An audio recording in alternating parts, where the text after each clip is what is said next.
एक बार फिर टेंशन बढ़ने वाली, क्योंकि चीन में अब एक नया वायरस पंख फैला रहा है। क्या फिर से एक बार लॉकडाउन लगने वाला है? कोरोना के बाद अब HMPV नाम के वायरस से आए दिन डर बढ़ता जा रहा है। चीन के वायरस से दहशत में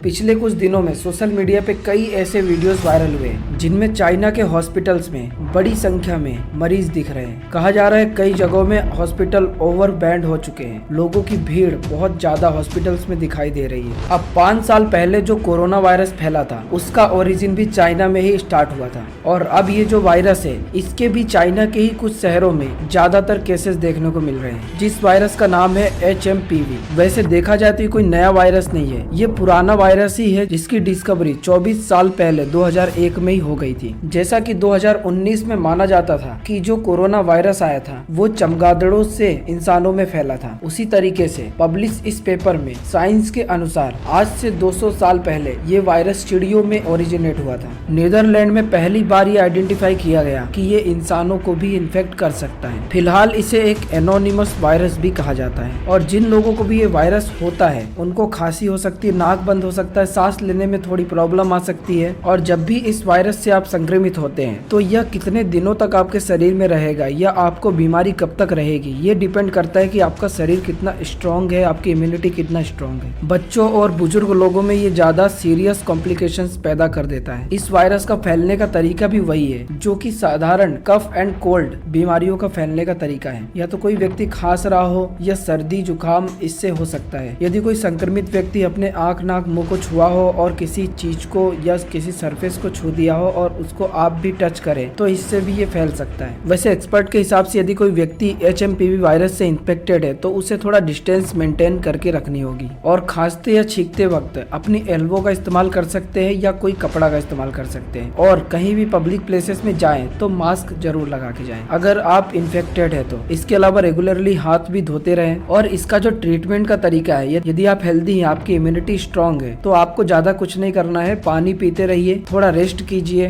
5 से 7 दिन में अगर ये अपने आप ठीक हो जाता है तो अच्छी बात है, नहीं होता है तो फिर इसे डॉक्टर को दिखाना चाहिए। और जिनका इम्यून सिस्टम थोड़ा कमजोर है और जिनको पहले ही कुछ सीरियस बीमारीज है उनके लिए ये ज्यादा कॉम्प्लिकेटेड और सीरियस हो सकता है। वैसे इस HMPV वायरस को डिस्कवर करे हुए 24 साल हो गए, लेकिन अभी तक इसकी कोई खास वैक्सीन नहीं बनी है। कई एक्सपर्ट डॉक्टरों ने इसकी वैक्सीन बनाने की कोशिश, लेकिन ट्रायल के दौरान ये सक्सेसफुल नहीं रही, जो कि एनिमल पे ट्रायल किया गया था। वैसे खांसी जुकाम और कॉमन कोल्ड कफ होना एक ऐसी आम बात है कि हर साल में व्यक्ति को होती ही होती रहती है, और इसका रीजन ये है कि 200 से ज्यादा अलग अलग वायरस है जिसके कारण आपको खांसी कफ कोल्ड हो सकता है। वैसे ओकेजनली सीजन बाय सीजन खांसी जुकाम होना इम्यूनिटी को एक्टिव रखने का भी एक माध्यम हो सकता है। अभी रिसेंटली में कुछ दिनों पहले एक केस गुजरात में भी हुआ जिसमें HMPV वायरस पॉजिटिव देखने को मिला, और 2 केसेस तमिलनाडु से भी आए, और फिर गुजरात में भी एक 80 साल का आदमी HMPV पॉजिटिव पाया गया। WHO की फॉर्मर चीफ साइंटिस्ट ने बताया है कि ये वायरस इंडिया को पहले भी होता रहा था, लेकिन इसके बारे में ज्यादा बातें नहीं हुआ करती थी। वर्ल्ड हेल्थ ऑर्गेनाइजेशन ने भी अभी इसे ग्लोबल इमरजेंसी घोषित नहीं किया है, लेकिन ये इस पर क्लोजली नजर रखे हुए हैं। और भी कुछ एक्सपर्ट्स का कहना है कि HMPV कोविड जैसा वायरस नहीं है, ये वायरस कई दशकों से भी मौजूद है, इसलिए इसको लेकर लोगों में कुछ लेवल तक इम्यूनिटी ऑलरेडी मौजूद है। कुछ डॉक्टर्स का कहना है कि जब बच्चे 5 साल के ऊपर हो जाते हैं तो कुछ हद तक इस वायरस के प्रति इम्यूनिटी पैदा करने लग जाते हैं। ये सबसे ज्यादा सीरियस प्रॉब्लम बच्चों में और उन लोगों में हो सकता है जिनके लंग्स डैमेज हो गए हों या जिनकी इम्यूनिटी कमजोर हो।